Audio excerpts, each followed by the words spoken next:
daghan kaayo ang mga pagtulunan nga gihatag si Hesus ug ang mga apostoles nga nagmatuod nga kung kita magpuyo subay sa pulong sa Ginoo, ang Ginoo magpuyo nato ug makahimo ta bisan unsa. Nganuman tungod kay ang pulong nga gisulti ni Hesus o gisulti sa Ginoo nato, mao si Hesus mismo ang pulong nga nagpakatao. Nya unsa may iyang gahom sa iyang pulong, ang yawa mupatuo sa iyang pulong. Ang yawa ba musunod sa iyang pulong. Tuo mo dili. Hinaya sa niyong tingog oy. Arang-arang pamangyawa ni singgit pa man. Ang yawa ba ni singgit? Kamo hinaya niyong tingog. Mas grabe pa man tingali mo si yawa. Nito mutuo mo dili. Nya mosunod mo dili. Mao na ni ron hinay na kay tagtingog. Ang yawa mosunod siya inigsulti ni Hesus pero mubalik ra pud siya kay yawa man siya. Kita unta kay di man ta yawa nindot gyud unta kanang mosunod gyud ta nya ato yung permanentihon. Mao na giingon ni San Pablo sa unang pagbasa ing siya, kahibaw naman ko nga naa na mo kahayag, kahibaw naman ko nga di na mo makalitan aning panghitabo kining katapusan sa kinabuhi, kining kamatayon nga moabot daw kawatan. Mao na pagdinasigay kamo kanunay og pagtinabangay sama sa inyong gibuhat karon. Pasabot ba ayaw pagsigig balik-balik anang sala kay ang yawa ra may magbalik-balik. Ang yawa gon mosanong na siya, mopatuo unya human balik na sad kay yawa man siya. Pero kita di man ta yawa. Makamaotang mohimog desisyon nga permanente para sa Ginoo.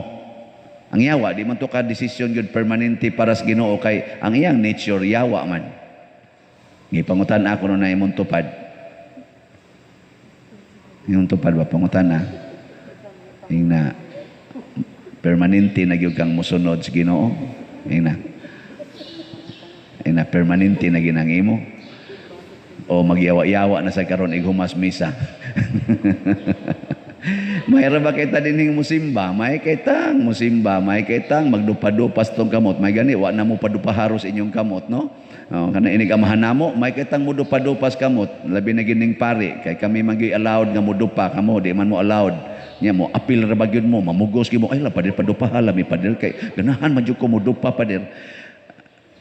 Dayog ingon matuman ang imong pagbuot dinhi sa yuta maingon sa langit. Nga igawas pa lang anang pultahan wa na gabuot-buot na. Di na mananghid sa Ginoo. Di ba?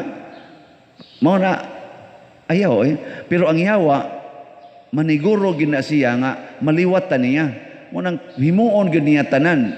Karon hinginlan diri sa Ginoo, mutaklim sa nangatos pikas. Ikaw ron diha galingkod ka nya imong hinginlan ang yawa pinaagi sa pulong sa Ginoo ka din ajud ko mamalikas hinginlan ni nakong yawa sa pamalikas way siguro mutapot na si imong tupad ana na si imong tupad mutakli labi na ang imong tupad gaduka-duka ra gana wa gyud wa mangandam ba wa mangandam masudlan na si yawa mo na pag tinabangay unsa man ning ingon ni San Pablo kapag tinabangay mo pag dinasigay mo kanang kamao unta tang musangyaw ba nga kamaotang mohigilin og yawa ayaw kahadlok anang yawa gamita ang tinuod nga pagtuos Ginoo laom diha sa Ginoo una dinhi sa atong tubag sa Salmo unsa ti atong gitubag dinhi nagato ako nga makakita ako sa mga butang nga maayo sa Ginoo dito sa yuta sa mga buhi. Hain man ang yuta sa mga buhi. Hain. Kalibutan. Yuta nis patay. Kini dini. Yuta nis mga patay o mga patyunon. Hain na nagsimba ay apil na ni nagmisa. Mga patyunon ang yuta sa mga buhi tuas langit. Mo na siya. Hain man langit.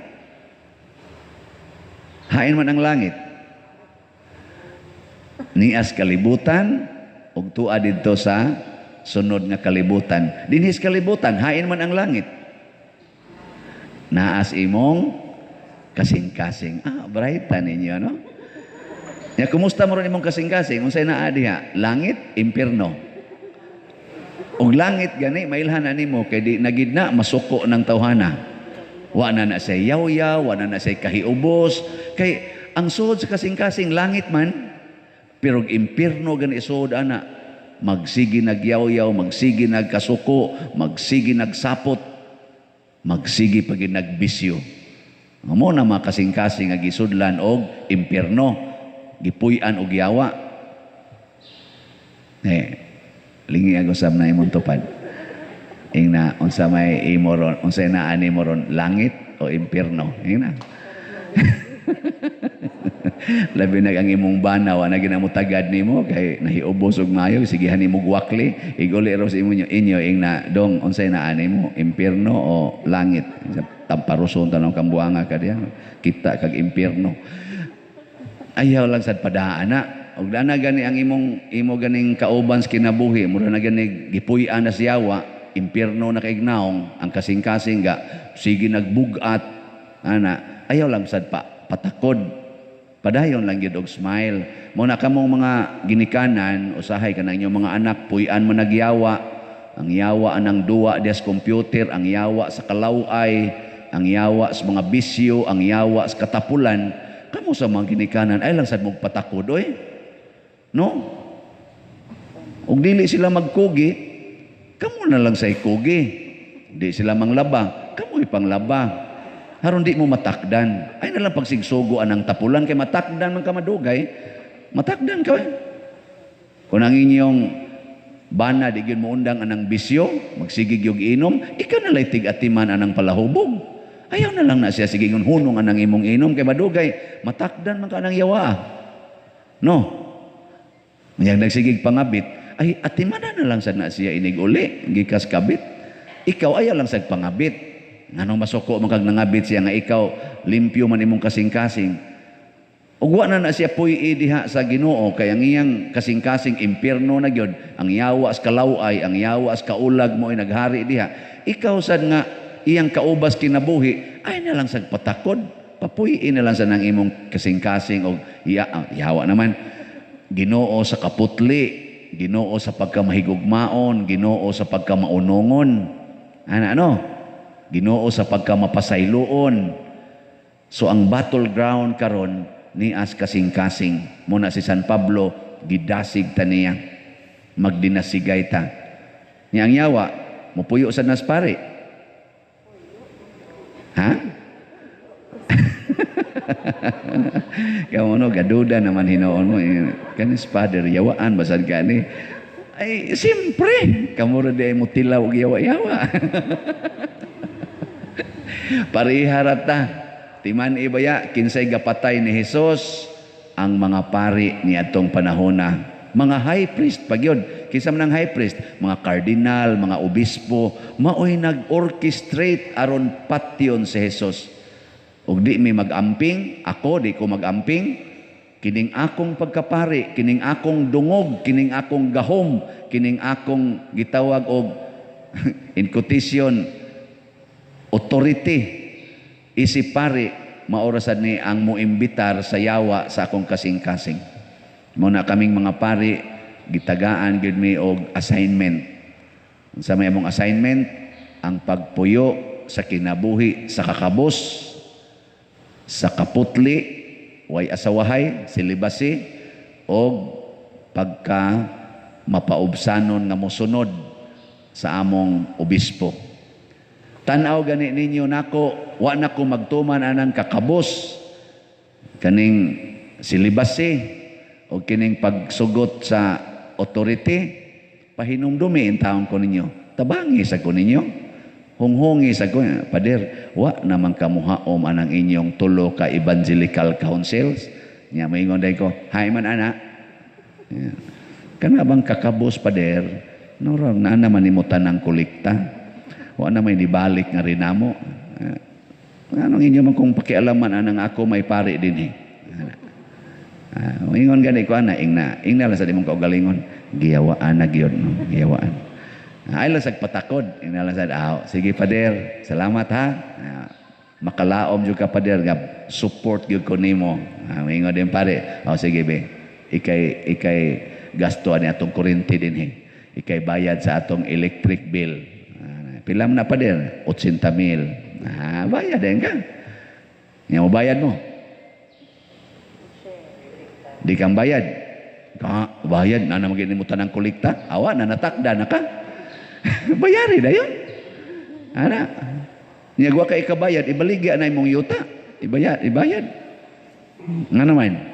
Kaya ang sugo os Ginoo nag-ingon, ibaligya ang tanan o ihatag ang halin ngadtos mga kabos. Niya ang parokya nahimo namang kabos kay kurap man ang pari. Bayari ang kabos nga parokya. Di ba? Pero ang pari, ayaw itong bayari siya. Ang parokya lang. Kakuha mo na. Mo na nahitabo sa ato ro mga slots na halin. Nga naman, kining gayaw-yaw, dato man. Kana bang, ako motuog yung kuaning moingon ang Ginoo nga ang kasing-kasing nato mo'y hukman. Kaya ako, dili lang sa diingon nga pagkuan ninyo, no? Pero ako ginang hutdon akong stipend sa paghatag balik nganhi sa panginahanglan sa parokya o sana ang pagpalit og slot. Akong stipend ako ginang bahin-bahinon mupalit yung og slot labing minus na po gina ka slots kada buwan or labing minus 5 ka slots kada semana. 20 de ka slots akong mapalit. Saan ba tong slot pamaligya ba? Nya kada gid nako palit mudaghan dayon ang mamalit. Maglinya ko diha. Opisina. Di ko na mo maato og basa sa kaning kuan, sa kaning anabas mga text message ba. Daghan na lagi malit. Dihay gisuwaya nako nga wa jud ko ni palit. O sa to ka semana nga nako sige lang inyo palit kinsa man sinasayod ani. Minus kayo og halin. Ingong Ginoo, ikaw God di ka mo palit sa imong produkto, pasabot, nagpahimos ka, ikaw palit sa ka. O nausahay kaming mga pari, matod pa sa istoryas uban, lahom kuno kay mig bulsa, kusog kuno kay ming mangayo, pero di mi ka maong manghatag, kay inig kasodas among bulsa, tuan lahom, niya sakit ra ba mig hawak, lisod mig kuot nga tos lahom ba? O nang lisod kay mi paghatag, pero di ba na tinuod, no? Pero og matinuod sad na luoy kay nang paria. Nga naman channel man may sa grasya. Na channel rami. Nya kun mo stack up na diha namo, unsao mo man pag-flow sa grasya, muawas na, mo backfire ba. Wa na din ahino na mo so, din na mo flow. Tiyap tatoy nag-stress nga nag-brain cancer. Nya kanang kuan ba stage 4. Nagiingnan siya anytime, mamatay siya, pertigin niyang hadluka. Ning gusto siya mo makigistorya nako. Akong gidasig, sige na, kamatay na. Ay langit. Pertinindo tas langit. Mga 2 ka oras na mong istorya bahig kamatayon. Pastang kursunadahan na lagi niyang mamatay. Siya padir, kinahan na kay kumatay. Nako, no sakay, siya basig ugma na. Pagka alas 3, patay na yun. Lingaw lagi ato niya kanang lingaw na gyud pader ini kamatay ron ako pader unsa kay akong makita nako langit nindot man kuno kay na nya di purti ginang nindota nako ikamatay ni Mohab nagkaistorya naman kita ingna gyud ko bisag mo balik pa ka ingna ko unsa imong nakita dito sa langit sige pader ato nang dila nako antod karon wa kabalik oy amot na langit pa to siya. Ambo na karong gabi basing balik to. Ana itang magdinasigay ta mausap ra man ang atong tensyon gud. Kasabutag unsa ning kamatayon, matud pang San Pablo, di na ta mga matay, may magnaatas ka ngit-ngit, nga naam tas kahayag. Sige manindog na ta.